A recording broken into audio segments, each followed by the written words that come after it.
Good morning students of class 8th. So in my previous video we have studied about chemical properties of metals, and today we are going to start a new topic, that is displacement reaction. So what is displacement reaction? ये displacement reaction क्या होता है? What is displacement reaction? तो इस displacement reaction को समझने के पहले हम इस रिएक्टिविटी सीरीज को देखते हैं, जिसमें क्या है, इसमें पोटेशियम सबसे ज़्यादा रिएक्टिव है, सोडियम उससे कम रिएक्टिव, और इस तरह से जैसे जैसे हम इस ऑर्डर में नीचे आते हैं मेटल्स की रिएक्टिविटी घटती जाती है, और इस तरह से ये ऑरम, ये जो गोल्ड है वो सबसे कम रिएक्टिव होता है।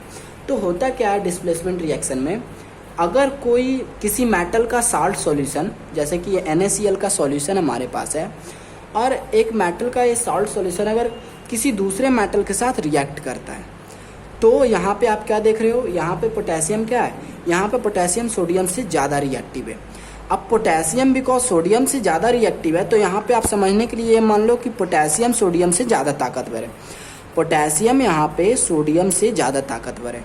अब सोडियम के पास कुछ है, मान लेते हैं इसके पास मनी है, इसके पास मनी है, सोडियम के पास मनी है, और पोटेशियम क्या है, पोटेशियम इससे ज़्यादा ताकतवर है। तो पोटेशियम क्या कर लेगा, सोडियम की मनी को ये खुद ले लेता है, बिकॉज पोटेशियम इससे ज़्यादा ताकतवर है। यहाँ से आप देख सकते हैं पोटेशियम इससे ज़्यादा ताकतवर है, और सोडियम को यहाँ से डिस्प्लेस कर देता है, तुम जाओ, यहाँ से ये सोडियम को डिस्प्लेस कर देता है, इसके मनी को खुद ले लेता है और इसको यहाँ से डिस्प्लेस कर देता है। लेकिन यही रिएक्शन अगर KCl रहता, यहाँ पे KCl है, और अगर इसमें हम सोडियम को इसके साथ रिएक्ट करवाते हैं, तो बिकॉज यहाँ पे पोटेशियम ज़्यादा ताकतवर है और सोडियम इससे कम ताकतवर है, तो रिएक्शन होगा ही नहीं। मीन्स समझने के लिए आप अगर ये सोच लो कि पोटेशियम के पास मनी है, तो ये अपनी मनी छोड़ने वाला नहीं है, क्योंकि पोटेशियम सोडियम से ज़्यादा ताकतवर है, सोडियम इसके मनी को छीन नहीं सकता है। तो ये डिस्प्लेसमेंट रिएक्शन है। तो डिस्प्लेसमेंट रिएक्शन को हम डिफाइन कैसे कर सकते हैं, तो इसे हम डिफाइन करते हैं कि when a more reactive metal, यहाँ पे क्या है, more reactive metal, when a more reactive metal react with salt solution of a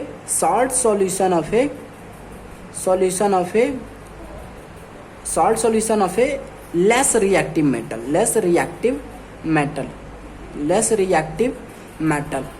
When a more reactive metal react with a salt solution of a less reactive metal, then it displace the less reactive metal from its salt solution. तो यहाँ पे क्या है, इस solution से ये sodium को क्या कर रहा, डिस्प्लेस कर दे रहा, और ये पोटेशियम क्लोराइड अपना सॉल्ट सॉल्यूशन बना ले रहा। तो इस तरह से हम डिस्प्लेसमेंट रिएक्शन को समझते हैं। और भी बहुत सारा हम एग्जांपल ले सकते हैं, जैसे कि यहाँ पे हम समझने के लिए समझने के लिए हम और कुछ एग्जाम्पल्स लेते हैं। तो यहाँ पे क्या है, हमारे पास एक MgCl2 एक सॉल्ट सॉल्यूशन है, MgCl2 एक सॉल्ट सॉल्यूशन हमारे पास है, और उसे हम रिएक्ट कराते हैं पोटेशियम के साथ। यू कैन सी पोटेशियम बहुत ज़्यादा, पोटेशियम इतना ज़्यादा रिएक्टिव है, और मैग्नीशियम बहुत कम इससे रिएक्टिव है।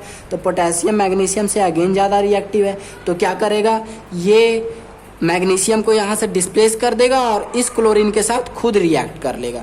तो ये क्या होता है, यहाँ पे ये रिएक्ट करके KCl बना लेता है, और मैग्नीशियम यहाँ से डिस्प्लेस हो जाता है। तो इस तरह से डिस्प्लेसमेंट रिएक्शन होता है। और डिस्प्लेसमेंट रिएक्शन में क्या होता है, एक मोर रिएक्टिव मेटल एक लेस रिएक्टिव मेटल के सॉल्ट सॉल्यूशन से उस लेस रिएक्टिव मेटल को डिस्प्लेस कर देता है। तो इस तरह से हम डिस्प्लेसमेंट रिएक्शन को समझते हैं।